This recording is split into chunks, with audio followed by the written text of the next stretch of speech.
La princesse d'Angleterre, récit extrait des contes populaires lorrains, lecture par Christophe Tabar. Il était une fois une princesse, fille du roi d'Angleterre. Le prince de France ayant envoyé des ambassadeurs pour demander sa main, elle répondit qu'il n'était pas digne de dénouer les cordons de ses souliers. Le prince alors se rendit en Angleterre sans se faire connaître et s'annonça au palais comme un habile perruquier venant de Paris. La princesse voulut le voir, et le prétendu perruquier sut si bien s'y prendre que bientôt elle l'épousa en secret. Quand le roi apprit ce qui s'était passé, il entra dans une grande colère et les mit tous les deux à la porte du palais. Le perruquier emmena sa femme à Paris et descendit avec elle dans une méchante auberge. Hélas, pensait la princesse, faut-il avoir refusé le roi de France et se voir la femme d'un perruquier? Un jour son mari lui dit « Ma femme, vous irez demain vendre de l'eau-de-vie sur la place. » Elle obéit et alla s'installer sur la place avec ses cruches. Bientôt arrivèrent des soldats qui lui demandèrent à boire. Ils lui donnèrent 5 sous, burent toute l'eau-de-vie, puis cassèrent les cruches et les verres. La pauvre princesse n'osait rentrer à la maison. Elle ne se doutait guère que c'était le prince de France, son mari, qui avait envoyé tous ses soldats. Elle se tenait donc debout près de la porte. Son mari lui dit « Ma femme, pourquoi n'entrez-vous pas ?»« Je n'ose, » répondit la princesse. « Combien avez-vous gagné aujourd'hui ?»« J'ai gagné 5 sous. »« C'est déjà beau pour vous, ma femme. Moi, j'ai gagné 3 louis à faire des perruques chez le roi. »« Allons, » dit la princesse. « Nos affaires vont donc bien aller. Nous paierons l'aubergiste et nous irons ailleurs. » Le jour suivant, le perruquier dit à sa femme « Vous irez vous mettre sur le grand pont pour y décrotter les souliers des passants. » La princesse s'y rendit. Elle y était à peine que le roi, son beau-père, passant par là, se fit décrotter les souliers et lui donna 1 louis. La reine vint ensuite et lui donna 3 louis.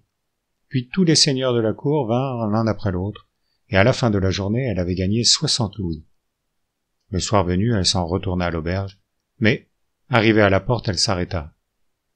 « Eh bien, ma femme, lui dit son mari, vous n'entrez pas ?»« Je n'ose. »« Combien avez-vous gagné aujourd'hui, ma femme ?»« J'ai gagné 60 louis. »« Et moi, ma femme, j'en ai gagné 30 à faire des barbes chez le roi. »« Allons, dit la princesse, nos affaires vont donc bien aller. Nous paierons l'aubergiste et nous irons ailleurs. » Une autre fois, le perruquier l'envoya vendre de la faïence sur la place. Elle était à peine installée quand survinrent des soldats qui brisèrent toute sa marchandise. C'était le prince de France qui leur en avait donné l'ordre. La pauvre femme vint raconter son malheur à son mari et lui demanda si l'on ne pourrait pas faire punir ces gens-là. « J'en parlerai au roi, dit-il. »« Mais que voulez-vous qu'on leur fasse ?»« Hélas, pensait la princesse, faut-il avoir refusé le roi de France et se voir la femme d'un perruquier ? » « Moi, reprit le mari, j'ai gagné 12 louis aujourd'hui. »« Ah, tant mieux, dit la princesse.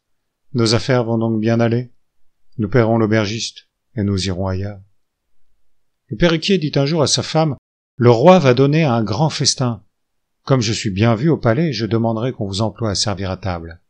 Je vous ferai faire des poches de cuir pour y mettre les restes qu'on vous donnera. » Il lui fit faire en effet des poches de cuir, mais ces poches étaient attachées par des cordons si faibles que la moindre chose devait les rompre. La princesse alla donc servir à table. Au commencement du repas, elle ne trouva rien à mettre dans ses poches. De chaque plat, il ne revenait guère qu'un peu de sauce.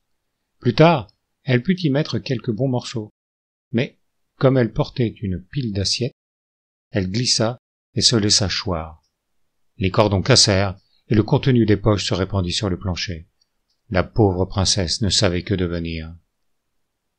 Alors le roi, son beau-père, s'approcha d'elle et lui dit « Ma fille, ne soyez pas si honteuse. Ce n'est pas un perruquier que vous avez épousé, c'est mon fils, le prince de France. »« Ah, mon père, dit le prince, vous n'auriez pas dû le lui apprendre encore. Elle a dit que je n'étais pas digne de dénouer les cordons de ses souliers. Eh bien, mademoiselle, vous les avez dénoués à bien d'autres. » De ce moment, il n'y avait plus qu'à se réjouir, et l'on fit des noces magnifiques.